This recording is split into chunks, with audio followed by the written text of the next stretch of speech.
We are live for Flock University at Muddy's Tavern, hanging out with all our good friends in the Flock. What's up, Flock? How you doing? I always make the mistake of asking that question right when I see food getting delivered. It's a mistake, and one day I'll learn. I am joined by the head coach, the general manager, the professor, Damon Ware. Good to see the Flock out tonight. Good to see the Flock. It's a nice look. We got a nice crowd going over here. We got the people that we talk to the most are here. We got Eddie and Chris, who have been proud supporters of the Firebirds from the rip right here at Muddy's. And of course, you know me. I'm rolling like a real American, baby. I promised you I would get you one. I think it wasn't me who got it. I don't know who got it, but somebody over there. Did. Oh, the Labreeze. Keep it Labreezy. Right. They sent it over to us right here. So we got thanks to Jake. You get to try your first real American beer. That's of course our CEO over there and his lovely bride Monica, who makes sure that we have a place to stay over at the Clock Tower, which has been phenomenal. Absolutely wonderful. All right, so here let's I guess I want to talk about this game, obviously, because it was an amazing game. But I think it just kind of goes back to what you've been saying from day one, Coach. This is not just an extremely talented roster. This is a group of young men, that you would want to be around who happen to be great at football. And I think they proved it in the community and on the field this week. I mean, that's something that we want to show our community just in general. We're not just here to play football. We're not just here to be entertainers. We're here to be a part of the community, and we do as much as we can do. Obviously, we've got to prepare for games and be out there, but we've got a great group of young men. I've said it from the beginning. I think this is the best set of people. Doesn't matter whether it's the best talented, but the best group of people I think that I've assembled since I've been here. It's just a bunch of guys that want to be around each other. They want to be great. They hold each other accountable. It's just a phenomenal group. And, it got a lot of great character guys that will do anything for anybody. And I just love around the community. I get so many, emails or calls about how wonderful these guys are in the community, stuff they're out there doing. That just makes me that much more proud. It's like being a proud dad. It's seeing these guys out here, flourishing in our community. And that's obviously what you want. You want them to be great stewards of the community. And we're getting that done. So, and not only that, we got our first win on Friday night. I mean, good guys. Yes. Great players. I mean, how that game had to be one of the best start to finish games I have ever seen. I don't know. I know you're not the type to pay attention to awards. It's not really your thing.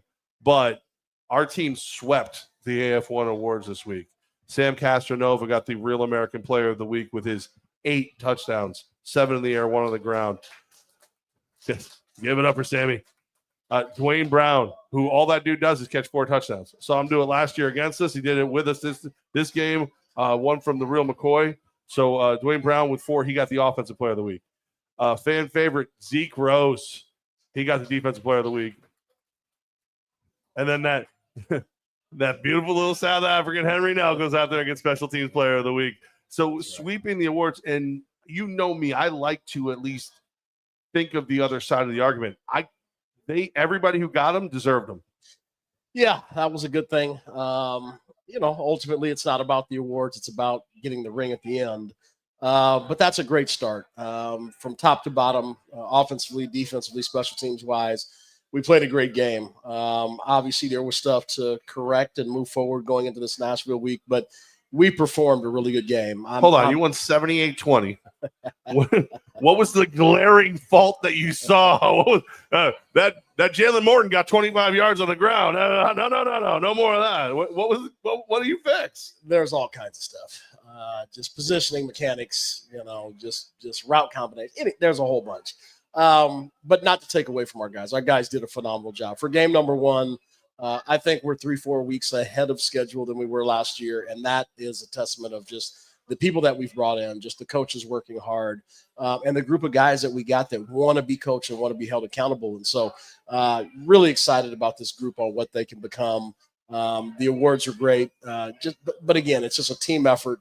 every phase of the game was high level, and we greatly appreciate that effort. And we're going to need a bigger effort, obviously, going into Nashville this weekend. All right, so let's kind of though take a second into this whole thing and what it was. Again, 78-20. You start to think it's 2-0 before seconds are ticking off the clock. At what point do you, the perfectionist that you are, Coach Ware, look at this and go, okay, this is pretty much how I drew it up?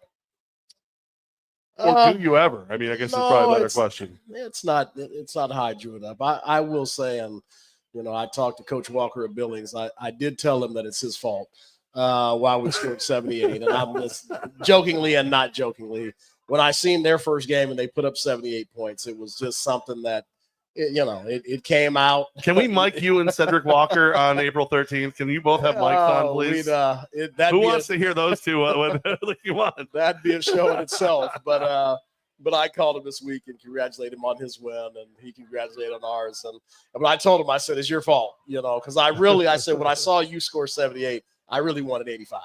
And I'm not going to lie about that. I really told him at halftime, let's score 85 points and let's get out of here as the number one team. And, it's those little motivational things that mean everything to the players. And so, there are times that we're going to, put our heels into the ground and say, hey, let's go for broke. And it was just, again, it was a first game. It was a lot of good execution on a lot of things that we had worked on. And you got to face the facts. I mean, Southwest Kansas played 2 games. They were 2-0 coming in. So it wasn't like this is a poor football team. They've got great talent. They've got a good organization. And so it was just something that we had to prove to ourselves of just how great we could be. And like I said, I'm always be the one. I'll go apologize after the game. Hey, if you felt that we tried to turn it on, which we do, I won't lie.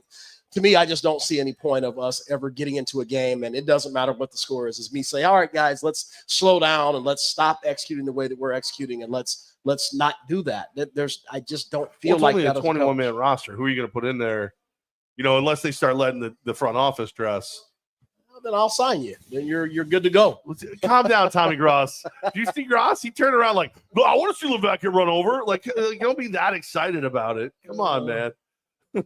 But yeah, we're that's what we're always going to be. Is that's part of our culture. Is we're going to run and gun every game. We're going to execute to the last whistle, and so that's part of us just finishing games. And so if somebody's mad about that, hey, I'm sorry about it, but it's not going to change how we do things here. We're going to play hard all game. We're going to execute great football from the first whistle to the last, and that's what we did. And I thought we did a great job of that. Super proud of our coaches, just how hard that I pushed them over the course of camp. I know I'm a pain in the butt. I know that I push you way more hours than you probably want to work, but it just is part of the process. And super proud of all the coaches. It was great to see, Cisse get his first win as a coordinator, Coach Hobbs get his first win as a coach, Coach Gooch at his first year as an actual coach instead of an intern. So I was just real proud of all those guys. They all worked their butts off. And, again, I'm just going to, give them their flowers as well. All these guys are going to be great coaches. I mean, I've got them doing all the right things. And when you start off with a good foundation, the sky's the limit. So I'm proud of those guys as well. Tim Capper, our guy from Arena Fan. New uniforms are fire. Pants are a nice nod to the late 1990s. What do the guys think when they saw them? Because that's number one. I mean, we loved them from the rip. We told you guys you were going to love them. But more importantly, like, what did the guys say when they saw the uniforms?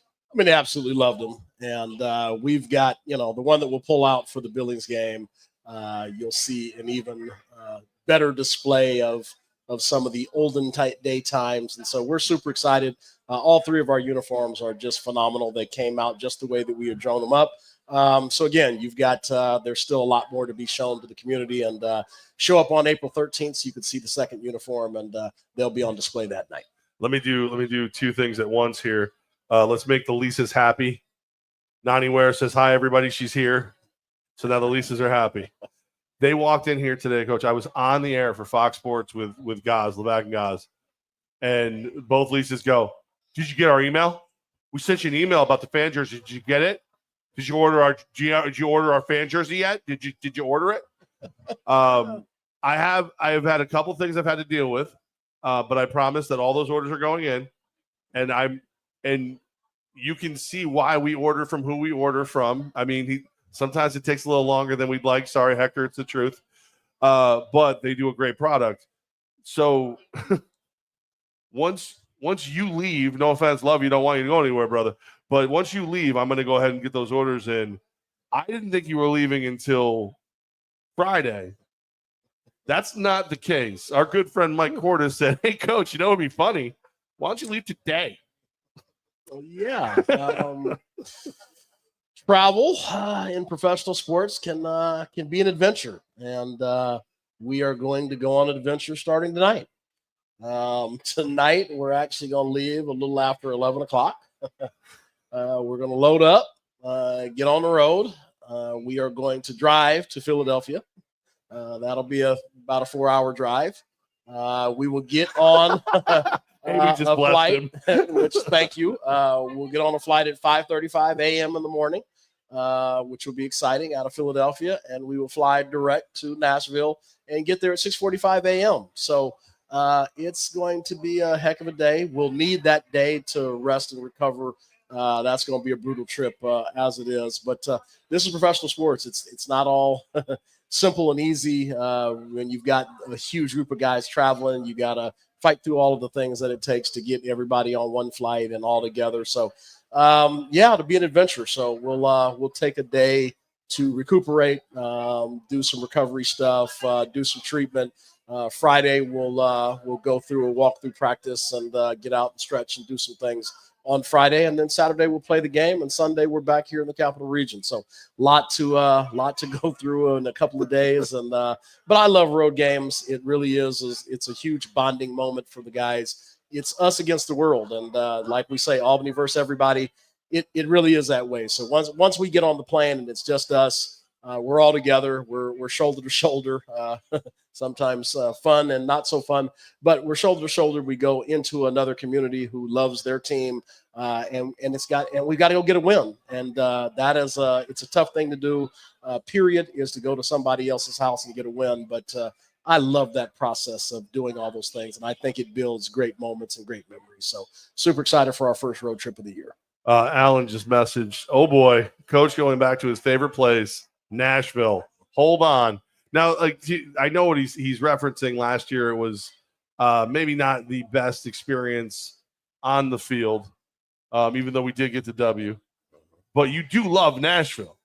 Oh, the town is phenomenal. Yes. I mean, like I said, I left there liking country music. By the way, I literally, I'm not going to lie, I love there liking country music. I went there not knowing much about country. I left there like I was a seasoned vet. So it was an interesting trip. But last year, like I said, it was there was some things that made that trip a little less bearable.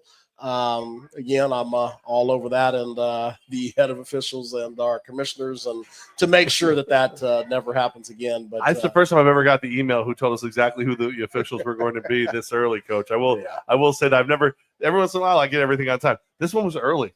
Yeah. I think you're responsible for that. I love that. So, like I said, I'm almost like, those are details I can't overlook as well. And there's obviously two places that I will certainly be all over who the officials are, and we'll make sure those games are about the players on the field and not the guys in and around the game. We'll say. All right, it is Flock University live from Muddy's. We'd love you guys stop by, say hello, maybe sample a real American beer. Thanks to our good friend Hulk Hogan. Mike LaJoy wants to know, you gonna wear a cowboy hat this year, Coach? Yeah.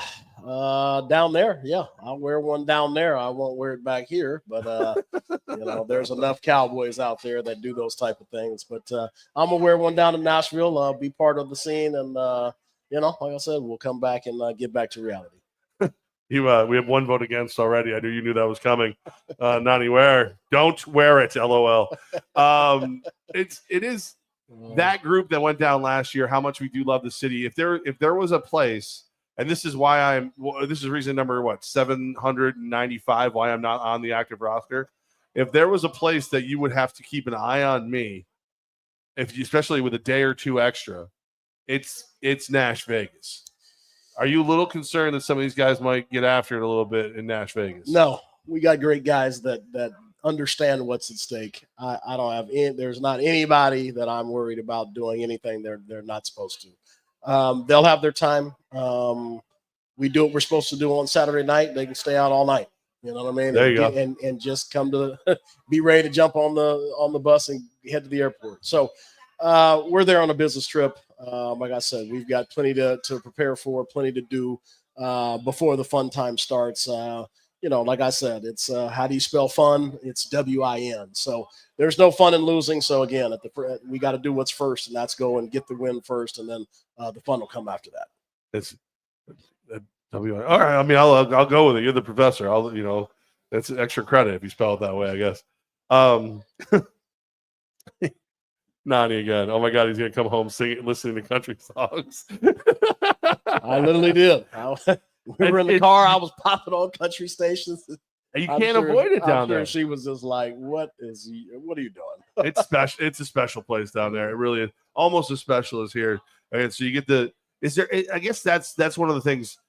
You look at the game, the 78-20 over Southwest Kansas, the Storm, who again played two really, really solid games before they played us, and I would say is one of the most improved teams year to year. With just watching the way they perform, is there any fear that these guys go, okay, that's just the way it's supposed to go? We just go, we impress our will, and it's over, as opposed to going out and actually physically impressing that will? Our guys understand what we need to do. That's something that we do every single day. The culture that we've set is very simple. So do I have any fear that they, think we're just going to walk on the field and everybody's going to run away and they're going to let us score 85 points? No. Nashville's a very good football team coached by a very good coach. They're going to be tough. They have made a slew of changes to their roster, which is always interesting in trying to get prepared for an opponent that's changing so many personnel. But I think we've got a good plan going out there. Still, the challenge is them stopping us as well. I'm sure that they've took a great look at what we did in the first game, trying to figure out our personnel and figure out, what are the guys that are going to be playing on Saturday night in Nashville. But you got to stop us too. We had a very, very, minor, very basic game plan going into the game that we executed very well. Again, we're going to make our changes just the same as they're going to make their changes. And so at the end of the day, I love this chess match is to try to figure out, they got to figure out what we're doing and we've got to figure out what new personnel they got. But interesting. Some of the guys that popped up. Right. That's a familiar roster to you. Yeah, there's a lot of people that obviously we've played against. They've got Justin Alexander as one of their defensive linemen. We've played against him many games. They just picked up Byron Edwards. He was just on transactions today, so bringing in another guy that's been a part of our program. So, and I'm sure that's by design, try to figure out how we do things. They picked up Rakeem Cato, quarterback out of Marshall. That should be interesting as well. So they're steadily changing personnel and adding and subtracting and trying to find, what works for them. And again, it's kind of them coming out of training camp. They played the first week on a short week, and then they had a week off. So basically, they really have just came out of training camp, and so making all those changes and those type of things. So, but it's going to be fun. They've got to get a bunch of people that haven't played together ready to play and execute, and they've also got to try to figure out the things that we do. So I'm super excited for the game. Like I said, I have a lot of respect for Coach Arbet, so look forward to seeing him when we get out there. But this is a business trip, and at the end of the day, we want to get a win and come home. As much as I know our guys love to go one-on-one with the names that people revere in the world of arena football, like for you, Coach Ware, who we've watched, build an offense and build a culture that's brought rings to Albany, and we've watched you lead a team through multiple storms that I don't know a lot of guys could. It's got to be kind of fun for you to go up against a guy like Coach Arbet he already has that level of respect. He isn't, I remember when he signed in Nashville, even you looked at me and went, that's a really good signing for them. They got a great coach right there. It's got to be kind of fun for you to do the whole chess match against him. Absolutely. At the end of the day, just, players want to go against the best. Coaches do as well. I love to face the better coaches with the better histories. And so, because again, I want those challenges as well. So Coach Arbet had a wonderful career in the AFL and being in San Jose, and he's done a bunch of great things in his long storied, career as well. And again, it's somebody I want to, get in a chess match with, and I want to win as well. So there's going to be no qualms. He's going to be trying to beat me. I'm going to be trying to beat him. And, for me, I really don't care who we face. every week I'm going to bring the A game of the Firebirds, and we're going to get after it, and that's just how we're going to do it. That's what we've built this culture around, and like I said, it's line them up and let's go to war. See, like I've got that weird mixture. Like you never watched pro wrestling, right? I mean, it's not that guy. I remember when there was this like moment where like Shawn Michaels would go around and just run his mouth, and Shawn Michaels my favorite like smack talker. Don't go figure. That's why I love certain people. And it was like, I'm the legend killer. Like I want to talk for you occasionally. Like can I come out and be like the Jimmy Hart and just kind of run my mouth with a megaphone like, "Our bet you're about to get sweet chin music from the professor." Like, can I do that? Can I be the guy who does it? We probably don't need any bulletin board material for anybody. So let's just wait till the season's over. Let's see how it goes, and then you can have at it. All right. Tim Capper again. That's a good question. But remember, Tim Capper asked it, not Jeff Levack. Coach, despite the huge win, the team can't keep giving up 120 plus yards rushing per game. What changes were made to fix this? Why don't you ask Brandon say that to his face, Tim? Sorry, it was wrestling mode, Tim. It was wrestling mode. Sorry, I apologize. Yeah, putting that on film obviously is going to be something that any team that faces is going to think they can do. Jalen Morton is he's not a slouch of a quarterback. Here's a guy that was with Green Bay Packers. He was with the Indianapolis Colts. He was in Canada, and ultimately, now, with Southwest Kansas. So you're talking about a guy that's been to all the highest places. And yeah, so obviously there's some talent there. Now, does that excuse what we did? No, we've got to be great in our rush lane. So we've got to, again, close that pocket in on our quarterbacks and make sure, again, they can't run through those lanes without anybody in those areas. And so there's things we've got to clean up as well. Like I said, to start this, there's still a bunch of stuff that we're going to clean up. There's a bunch of stuff for us to get better. That's the first game. That's, again, we barely came out of training camp. That's our first game. We're going to get a lot better. So, again, for me right now, it's, other teams better get ready for us. I'm not going to give them a chance to have it easy or have it light. You better bring your A game and your game plans. You better worry about defending everything and stopping everything. And that's really the way we're going at it. And we're going to impose our will as much as we can. And again, we want to make people play our game, not the other way around. I don't know. Mother Flocker. I feel like Jeff was made to be a professional smack talker. So you've listened to my radio show. That's the thing. All right. This is one I kind of want to field first, but I want to know how you feel about it. Lenny Myron, first things first, know our guys are professional and respectful at all times. And for the most part, Southwest Kansas players were professional and respectful, especially number 6 and number 0. But what the hell was wrong with number 3? And do we know if anything is going to happen to him? I've got a couple messages from people about things that were said from the visiting bench. It's a tough road for me as a guy who runs this team in the the office. Obviously, the team itself on the field is run by coach, but like when you're getting slapped around. And it's 70-28. And it was, and listen, let's be honest. After that first touchdown drive, this game was out of hand. After Jalen Morton had a great first drive, and from there on out, it was Firebirds impressing their will upon the Storm. Our fans are so good at ticking off the other team that, like, I gotta let it go once in a while when these guys give into their anger and say something they shouldn't say. If they go too far, if they ever becomes physical, that is 100% something I'll report to the league. But you guys are really good at pissing people off. And as somebody who's really good at pissing people off, things get said to me sometimes. I got to be like, fair enough. You had the right to do that. So, I mean, I've looked into it a little bit. There's nothing that I could see that I can really, really dig too deep into.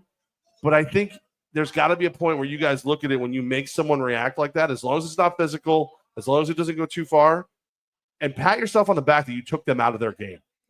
And you take it as a win, as much as sometimes the words hurt. Your words hurt too.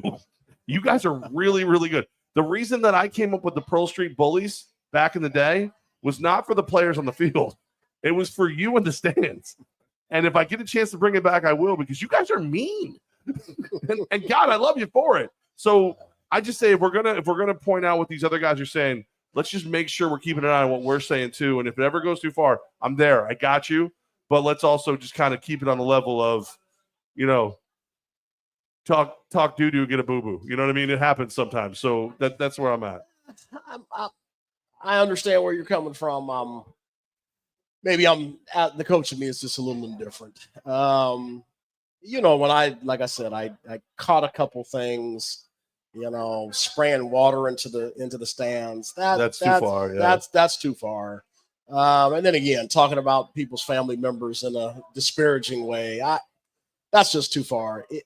There's things that you can say. Again, there was a study that I had read many, many years ago, and it's just something called Fighting Fairly. There's a level that you don't cross when there's some kind of respect. You know what I mean? There's disrespectful, and you say anything and everything under the sun. And there's respectful, where you'll say a lot of crazy things, but you'll stop at a certain point. And you respect the boundaries. Me as a coach, I would definitely take that player aside and kind of just continue to go over what the expectations are. To spray water into the stands, that's just absolutely a no-no. It's childish. And then again, just, if you're that worried about what's being said in the stands, you're not real focused on the game. And so we talk about that every day as just mental toughness. Mental toughness would take care of things like those. That's just like me coaching when I'm in an away team's, stadium, and they talk to me crazy just the same. If I was to turn my focus and go into the stands and start worrying about what they're saying, then I'm not going to be focused on the game. I'm not going to call the plays that I should be calling. And so again, you got to have some mental toughness, some mental fortitude to say, hey, I maybe say one or two things and then get your focus back to the game. So I would definitely give him a little bit of, a sit down and, hey, these are the expectations. And if you're that distracted by the fans, you're probably going to get this every week from here on out. Yeah. And for me, as an opposing team that's going to play them, I know that I can get him out of his game by talking a little crazy. I'm talking crazy to him in the walkthrough. Yeah. So right. Well, and that's what I'm saying. Like that's why you recruit the guys you recruit. They're not just great players; they're great men. And I have every year up until even last year. I don't think we had any real. I can't remember any complaints. But every year something stupid happens. Somebody does something wrong, whatever. This year, I have been reached out to by every single one of our partners who have interacted directly with the team to be told what great men they are, and that's amazing. Like that's the dream. To the point where, like, I don't ever say anything in the team chat. That's your domain. I had to be like, yo, guys, thank you. Like, whatever. These guys, I saw these guys at halftime for Southwest Kansas. Like, you're doing. I had to go take care of something. I'm walking through the hall. Half these dudes are iced up. A quarter of them are on the phone. Like, they were gone. Like, they had left the chat. They were out. So again, I think to your point, like, you guys did such a great job on your part of hey, you just want to think about something other than getting beat up? How about getting verbally beat up? Like that they said a couple of dudes said things they should not have said, and granted, that's wrong. I don't want it. But you kind of gotta go like, what would you say if the exact same thing was happening to you? And it takes a special kind of person to not react when you're getting your doors blown off on the field. And I keep seeing people go, what about the kids? Did you hear what some of those kids were saying? Some of our Albany kids were getting after it. I'm sorry. Like, we're not Orlando, don't get me wrong. Well, then again, there is no Orlando. But it was sorry. I couldn't help it. John, how you doing, buddy? But again, if it's ever so far that it needs, like, we've 100% had the police sent into the stand and taking people out from both the stands and from the bench. We've done that. And we'll do it again if we have to protect people. But when there's kids MFing people and then they MF back, it's, well, you know what? So be it. I can't beat up the other team too much because our team already did. I say just keep it mindful in those situations. We took the win. Some of y'all took their manhood. Let them swear a little. Just tell the kids not to say it when they get home. And then Lenny said threats. Lenny, those also they go both ways. But again, if you get a threat that you take seriously, call over security. That's the number one thing you can do. Call over security because they'll handle it. The MVP arena security is very, very good. They do not play. But all right. Wow. Here we go. The clock tower. I just said nice things about the clock tower Century House. We love our boys and the gentlemen they are and the coaches, but not Jeff. Wow. Okay. All right.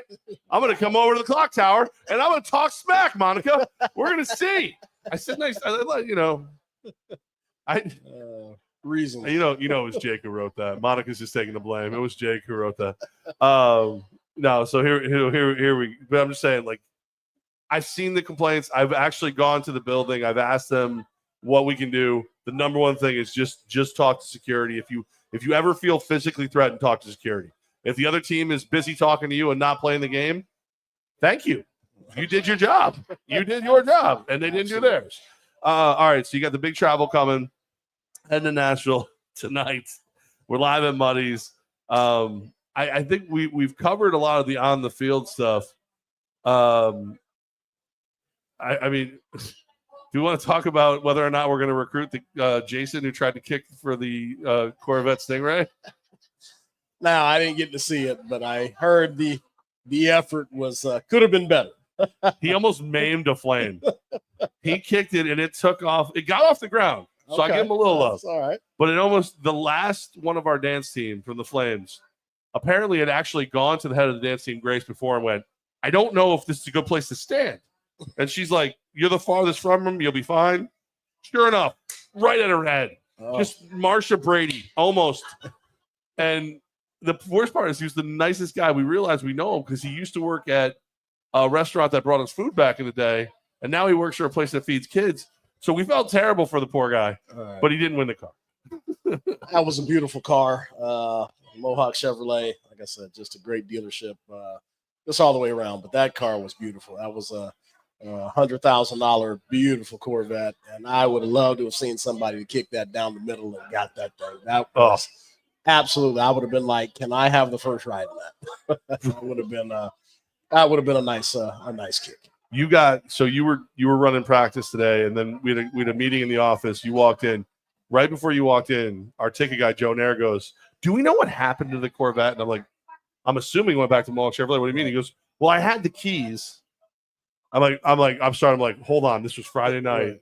Why am I just finding out whatever's happening here? I gave him to Andy Gelcher, of course, owner of Mohawk Chevrolet and one of our great owners for the Albany Firebirds. I'm like, well, then they're okay. I go, but in the future, should you happen to have a question about a $90,000 sports car that we are responsible for until it's either given away or returned, maybe don't wait 4 or 5 days to ask me. Maybe ask me right away. Maybe that's a Friday night phone call. Maybe that's something we can do.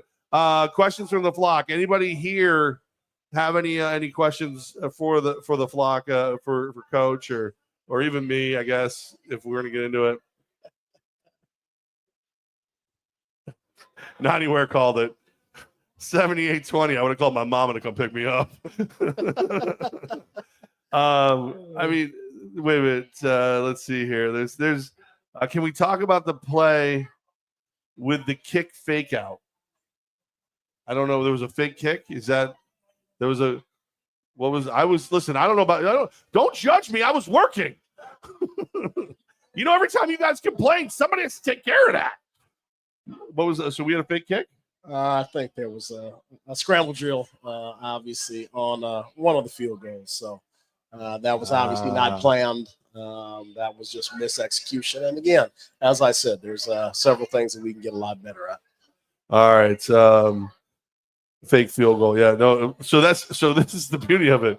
You have now, Coach Ware, Professor Ware, have gained so much respect in this community. Even a botched field goal is now planned. You can do whatever you want from here on out. There's literally people yelling at their kids because they're not spelling fun, W-I-N, right now. Just so you know, you've reached that level. All right, any questions for the flock here at Muddy's? Well, then I think the best thing we can do right now is bid Coach adieu, because he's going to go try to take a nap before he tries to Philadelphia and then flies to Nashville tonight. ladies and gentlemen, please give yourself a round of applause. The Flock. How about our great hosts, Muddies, Eddie and Chris and Muddies? Let's go. He is the professor. He has changed the way you view a botched field goal. Damon Ware. Good stuff. Good stuff. Derek wants to know if we can do a redo of the Corvette kick. Please send all emails to agelcher@firebirdsaf1.com. Everybody's saying good luck, safe travels, by the way. Thank you. I'm the team president and the guy, Jeff Levack. Ben's the only one who booed me. Ben is the one who booed me. Oh, Tommy? Tommy's drunk. Tommy Gross is drunk. Amy, you got to drive Tom home, by the way. He's yours now. All right. Father Flocker's like, Muddies! Nani, Jeff LeBlanc. I may have had a couple too celebratory drinks and not remember telling Nani the Jeff LeBlanc story. I will tell that off air. Everybody, you can't end a single episode of Flock University without two simple words. 1, 2, 3. Flock you.